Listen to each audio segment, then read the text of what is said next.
guys, welcome to Better Bachelor. This is Joker with a face for radio and a voice for print.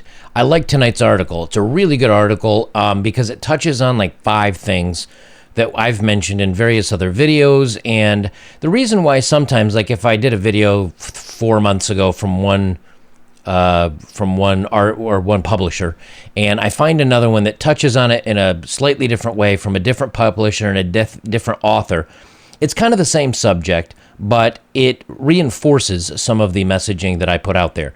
And I think that's important because we want guys to hear this stuff so they know what's going on going forward and things like that. This touches on like 4 or 5 subjects that we talk oftentimes about the dating world. And the other thing is, too, that very rarely do they relate it as, and the guys suffer because, or the men have a problem with this because. It's always, like example on this, women are graduating, college at a 4-to-3 ratio. So 4 women for every 3 men are graduating college. Women most affected because they can't find a well-educated man to date. So do they talk about how they can get more men graduating college? No, they just talk about how women are just going to have to suffer and date down. But this article touches on a bunch of different things, and I think it's going to be an interesting one statistically. So we have here, this is from the Guardian, but it's written in the Guardian, but it was written elsewhere, I think, and then pulled in here because it's not like all crazy. They say the dating gap, why the odds are stacked against female graduates finding a like-minded man. More women than men are graduating in many countries, but according to Datanomics, a new book on the hookup culture, there's a downside. What's that downside? Men not graduating enough? Not enough men going to college? Oh, no. There may not be enough educated men to go around for the women to date because they don't want to date down. Shocking.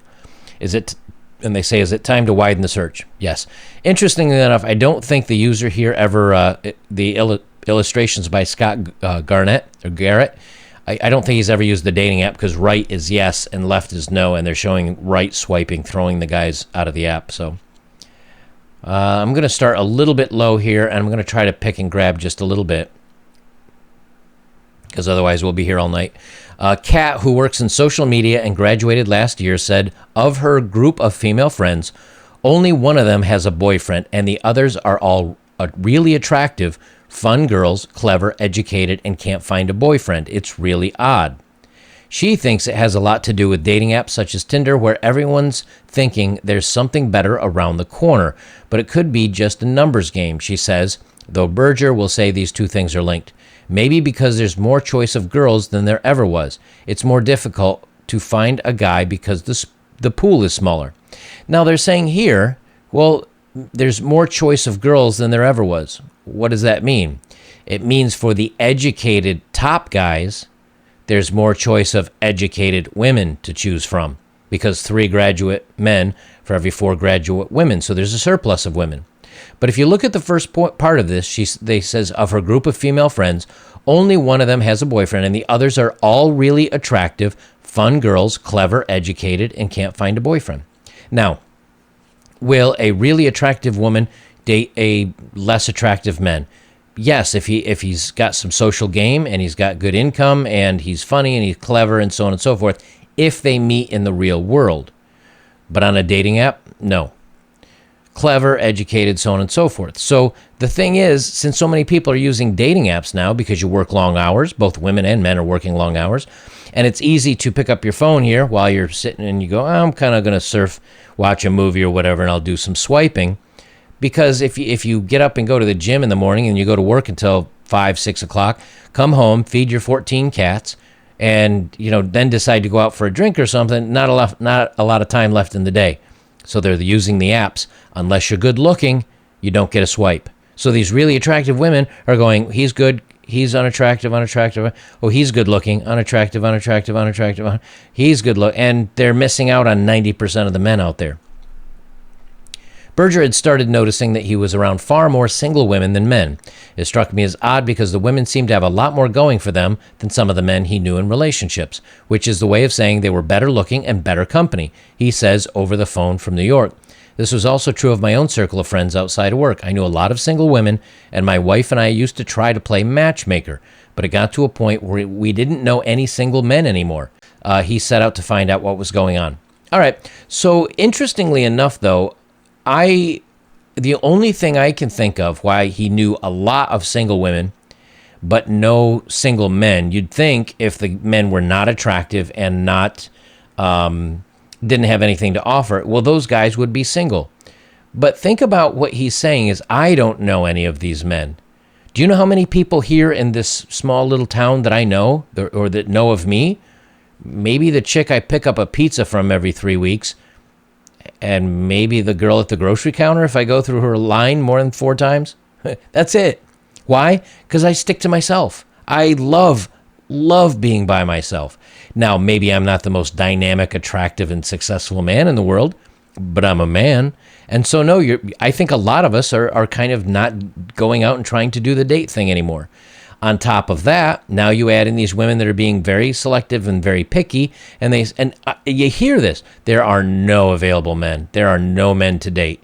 In the meantime, there's 40 million people standing around them, but they don't even see you. It's like you're invisible to them because they glance, he's bald, or he's this, or he's that, or right? And they don't even see you. Now, if you have good personality, if you have good physique, if you dress well, I still believe you can go up and strike up a conversation at a coffee shop or a bar or something like that and have success dating. Because to say that if you don't meet Mr. Perfect, you have no chance is not true. But it does take work. And if you haven't put in that work, or you don't think it's worth your time to put in that work, you're not going to.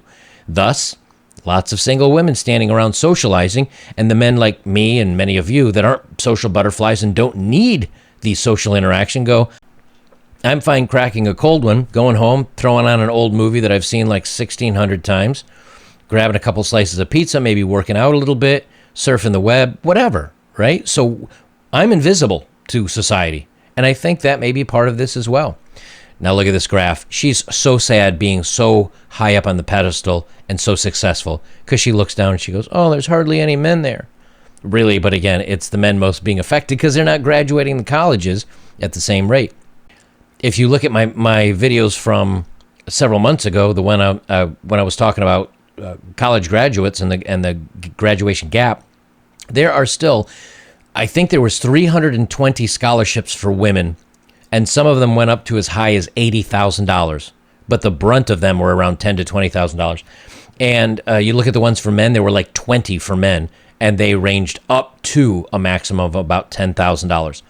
So women still get more incentives, they still get more scholarships, and so they can pay their way through college. And again, I'm not going to get into the politics of it, but I did see a photo of the new teachers.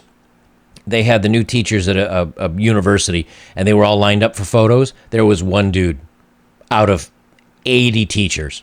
Do you think any guy that wants to hold on to his masculinity and not fall into that way of thinking, a certain way of thinking, is going to want to go to a university? Heck no. I wouldn't go to college right now. If I could start all over again, I would not be going to college.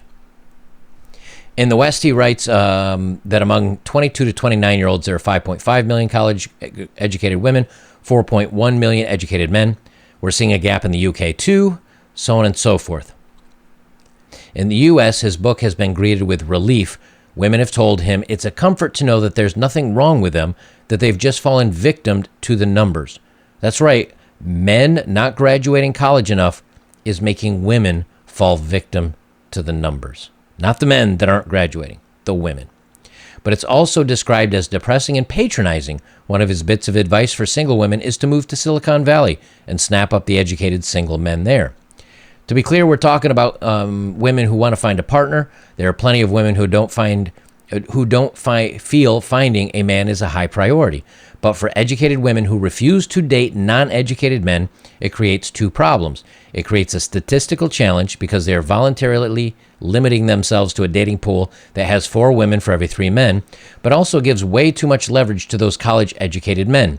And I think it encourages these men to be overly choosy and to delay settling down. This kind of classism doesn't penalize the men because the supply of educated women is so large.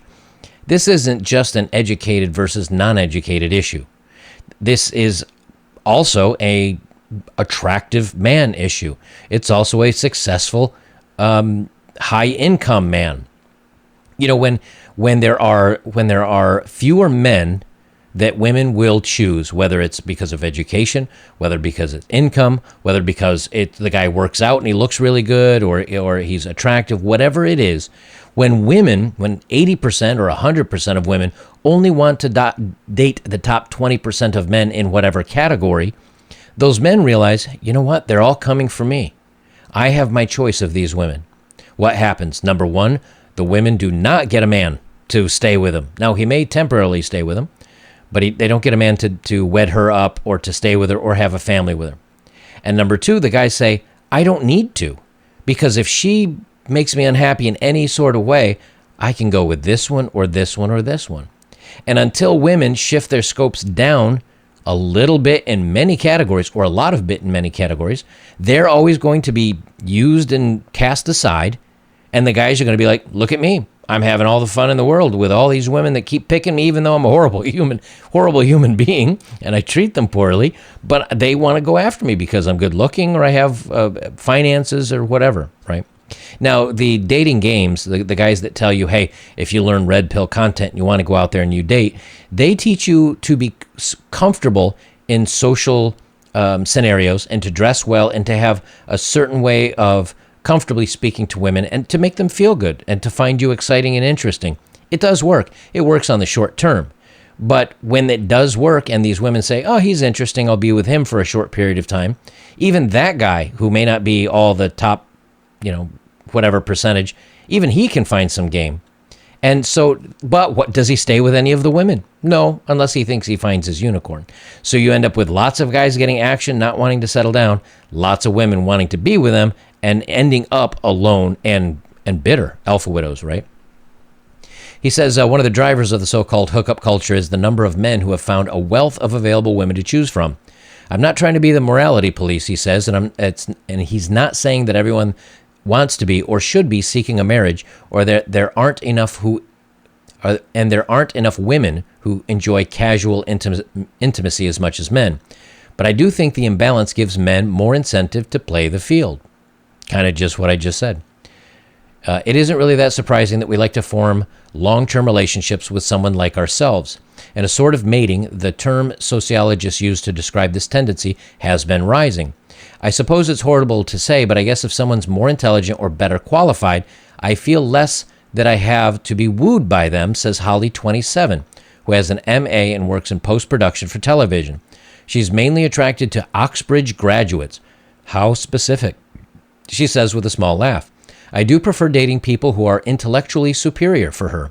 She says it's a curiosity thing. I like the idea that her partner will be able to teach her things. She went from first person to third person on that one. That was tricky. Okay, well, let's talk about this too. You got a degree in television and production for television. Okay. Do you know anything about networking? And I'm going to use myself as an example because I'm here. Do you know anything about networking? No. Do you know how to rebuild a 1967 Chevelle Supersport engine that has a 396 and a carburetor? You don't even know what I'm talking about anymore. It's not English to you, right? Do you know what do you know? A lot of people just say, do you know what your ISP is? And they go, no. It's your internet service provider. See, but they get these college degrees and they assume, well, I have a degree in such and such. Yeah, but most of you guys out there that have a few years on you, like myself, and who have self-taught themselves many things and have jumped into a job career field like network engineering, where you start at a very low level and apprentice your way up or learn as you go. By the end, when a guy gets to be his marrying ages of 35, 40, 45, I will go toe-to-toe with anybody on their intelligence of any subject. Now, they may roast me in one or two specific topics, but when it comes to general world knowledge, a lot of men know a lot of things. And that's where this piece of paper of, oh, you didn't graduate with such and such, that's such a fallacy. So many guys, the smartest men I know, have never gone to college. And some of the dumbest people I know, they have. They get into the dating swiping here, and this is something else. See how many topics we're touching on that are things I talk about. The increasing prevalence and efficiency of online dating has also had an effect, said Berger, because of the filtering tick box nature of it. Or as Evan Mark Katz, a dating coach whose advice I like to read, warns, you don't marry a list of traits, you marry a human being. Online dating is a little like buying a car, says Berger. We're used to checking off options we want on a new car, and so it is with online dating. There's so much box checking, height, weight, race, dog person, cat person. I think what happens is people end up seeking a partner who is just like them, and the one box that educated people don't even think twice about is checking college education.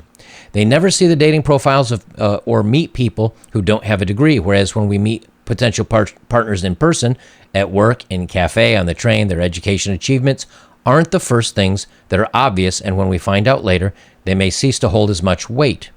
And that's what I'm saying, is that you guys that may not have the education or the money or this or that, you can still meet people in the real world. It's still a challenge, but if you want to casually date, it can be done. Robin Dunbar, professor of evolutionary psychology at Oxford University, says women looking for equally educated male partners will be forced to compete, I guess, and those that lose will have to downgrade their expectations and are likely to marry later as a result. There's historical evidence for this. He points to analysis of parish marriage registers from an area in Germany in the 18th and 19th centuries. We see in the historical data actual ages at marriage are later for those who marry down the social scale than those who marry up or at the same level. Right. So what happens? The girls go for the top guys, and they go for the top guys, and they go for the top guys. 30, go for the top guys, 35, 40. Oh, I still want a kid, but I want to be married when I have that kid. And, by the time she decides, hey, 35, maybe I'll settle, but I'm still getting attention from good-looking guy. By the time they're settling, 37, 38, 39, okay, you meet somebody. You're 37 years old, 36, 37, 38. You date for a year, right? You get engaged for a year. You get married. Then you want to wait a year till you have a kid. You're 3-4 years in. You get at 37, you meet somebody, you're going to be at 40 before you start thinking about kids. And if you start pushing a guy like, oh yeah, I want to meet Mr. Right and get married, get those kids cranking, a guy's going to be like, whoo, slow down there, Miss Princess. I got to get to know you a little bit. And you can smell the desperation coming off of them. Not only that, but there's a certain point where if you know what's going on and you kind of have your head in the game, like a lot of these men do that have been playing the games for a little while, the ones that all the women want, you start realizing that, again, these are smart men that know what happens when you get divorced. They know the statistics on this, and they may not ever settle down. I know if I could do it all over again, I would have never been married even once.